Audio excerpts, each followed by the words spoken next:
शिवे सर्वार्थ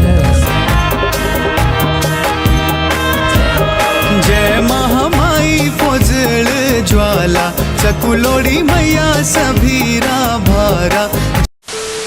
अगर आपने मेरे चैनल को लाइक शेयर बंद करो हाथ जोड़ के। हे गाइस, नमस्कार सारे जो welcome back to my YouTube channel. This is Gaurav Chaudhary और आज हम जा रहे हैं माता श्री ज्वाला देवी के मंदिर को, जो कि है 51 शक्तिपीठों में से एक शक्तिपीठ, जहाँ पे माता सती की जिह्वा गिरी थी।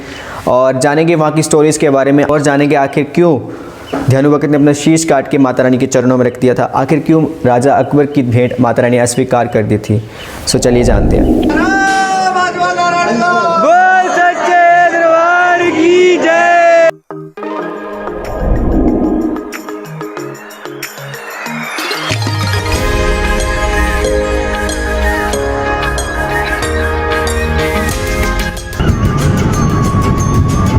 Abi, mask आया तुम मास्क खोलना था गा अभी मास्क खोलना तुम रंग कि निंजा टेक्निक लिया।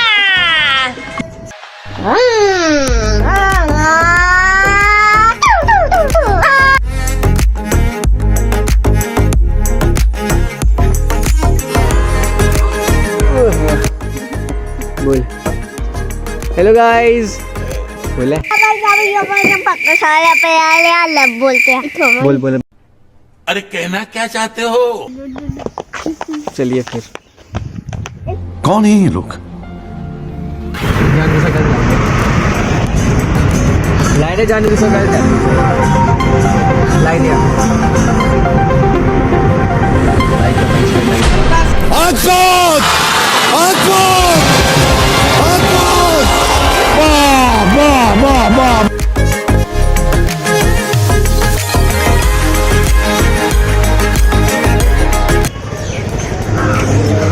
भाई पकड़ा। इतनी सुंदर हूँ मैं, क्या करूँ क्या करूँ?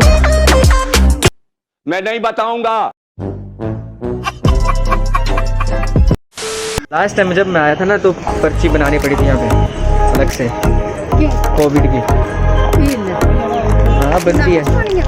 नहीं टेस्ट थोड़ी लेने थे। माता जी के दरबार में पहुँच चुके हैं आप।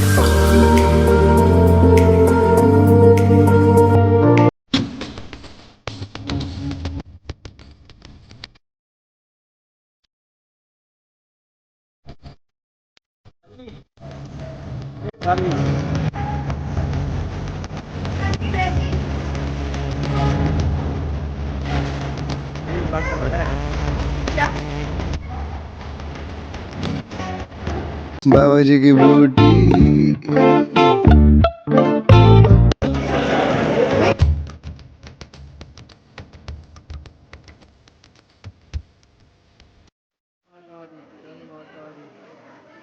न तेल न घी न बाती, फिर भी 11 अखंड ज्योतियाँ जो कि माता रानी के दरबार में जगती आ रही हैं। उनमें से 9 ज्योतियाँ जो कि हैं माता रानी के गर्भगृह में, और 2 ज्योतियाँ जो कि गोरख डिब्बी में है। एक महालक्ष्मी के रूप में है और एक माता अन्नपूर्णा के रूप में है। You naughty, you teasing me.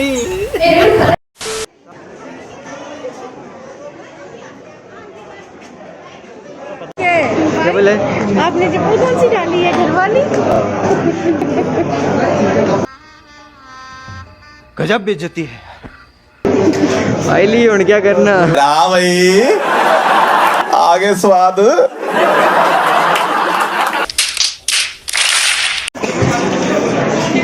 अल्लाह के नाम पे दे दो। अल्लाह के नाम पे दे दो। क्या चाहिए? माता का आशीर्वाद। अपन रहते हैं सख्ती से, अपन ऐसे पिघलते नहीं है। एटीट्यूड में रहते हैं अपने। अपना गेम ही है ये, इतने एटीट्यूड में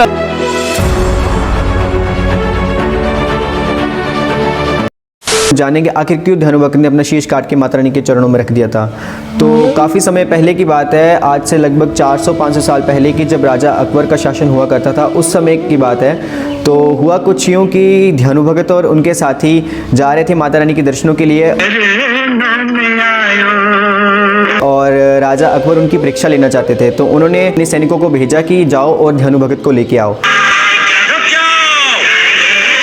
शहंशाह, आपको इसी वक्त दरबार में हाजिर होने का हुक्म हुआ है। हम सभी यात्री तो दरबार में ही जा रहे हैं, उस जोतना वाली माता के दरबार में। उससे पहले आपको बादशाह के दरबार में चलना होगा।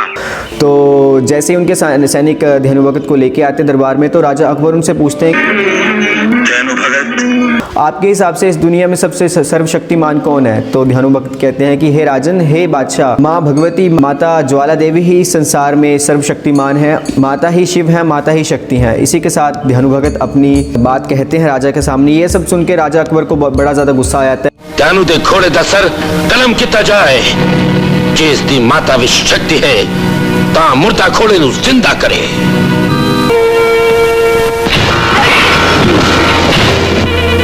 अपने घोड़े का शीश कटा देख ध्यानु भगत को बहुत ज़्यादा दुख होता है और बुरा बादशाह को कहते हैं, बादशाह आप मुझे 1 माह का समय दे और मेरे घोड़े को सही सलामत रखो। तो वो फिर माता रानी के दरबार में पहुंच जाते हैं और वहाँ पे जाके माता रानी से प्रार्थना करते हैं। तेरे दरबार झुके सारा संसार, मेरी सुन ले पुकार जोता वालिए।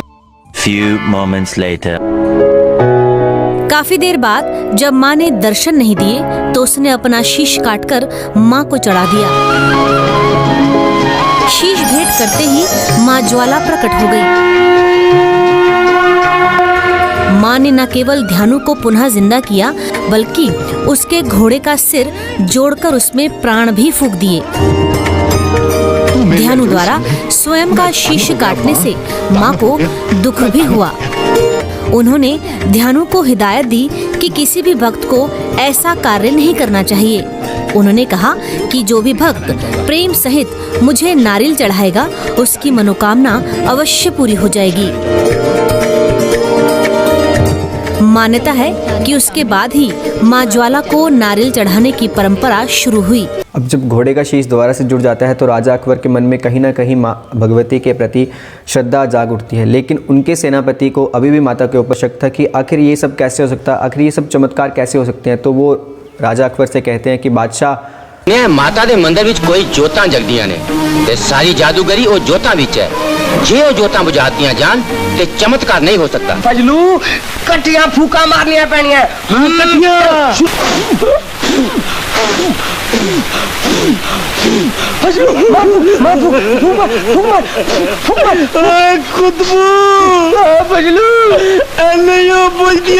जाते हैं लोहे की चादरें जो कि माँ भगवती की जोतों के ऊपर रख देते हैं। फौजदार जी जोता तवे बाढ़ के ऊपर आ गया जे के ऊपर जल प्रवाह भी करते हैं, लेकिन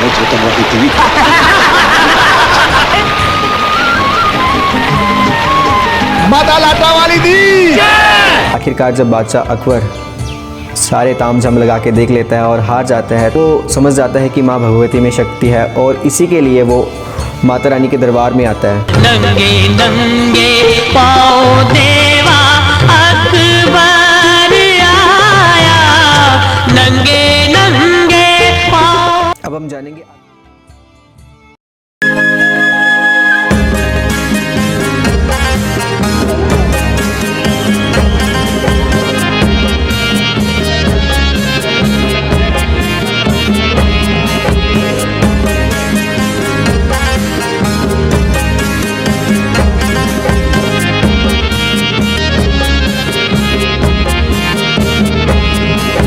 स्वर्गान आई देवी ज्वाला, स्वर्गान आई।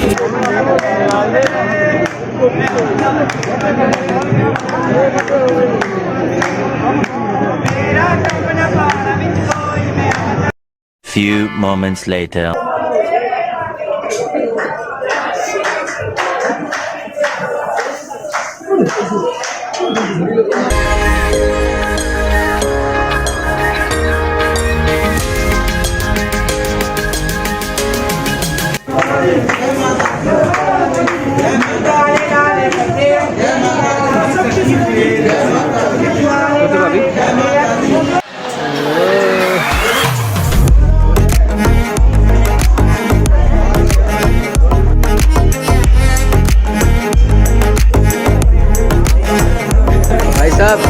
भाई साहब आप हमारे साथ आए हो? हाँ नहीं आप हमारे साथ आए हो?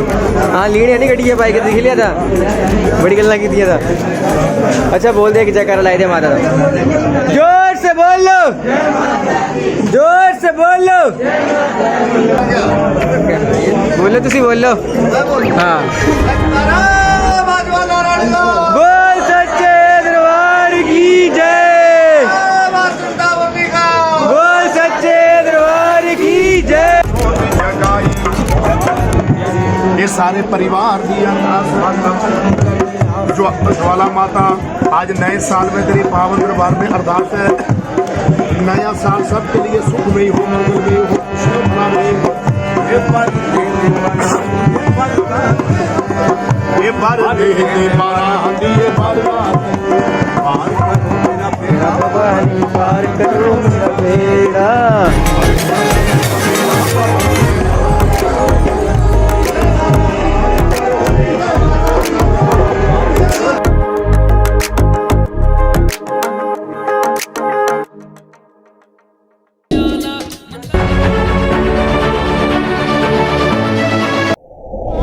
अब हम जानेंगे आखिर क्यों माता रानी ने उसकी भेंट को अस्वीकार कर दिया था।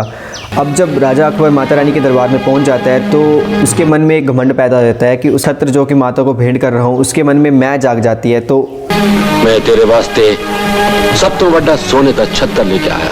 जैसे उसके मन में मैं जागती है तो माता रानी अपनी शक्ति से उसके छत्र को सोने से किसी ऐसी धातु में परिवर्तित कर देती है जो कि आज तक साइंटिस्ट उसका पता न लगा सके हैं। मतलब अंग्रेजों ने उसका विश्लेषण करने की कोशिश की लेकिन आज तक उस धातु का पता नहीं लगा। आखिरकार जब राजा अकबर का घमंड टूट जाता है तो वो माँ के चरणों में गिर जाता है और विनती करता है, माँ मुझे माफ़ कर दो, और माता रानी उसे फूल दे के अपना आशीर्वाद देती हैं। इसी के साथ ये स्टोरी कंप्लीट होती है।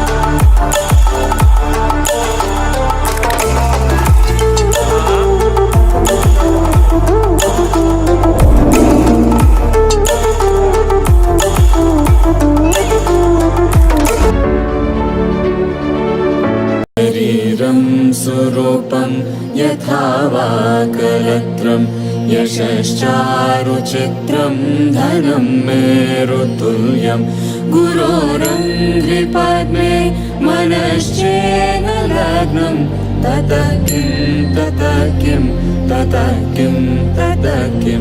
कलत्रं धनं पुत्रपौत्रा।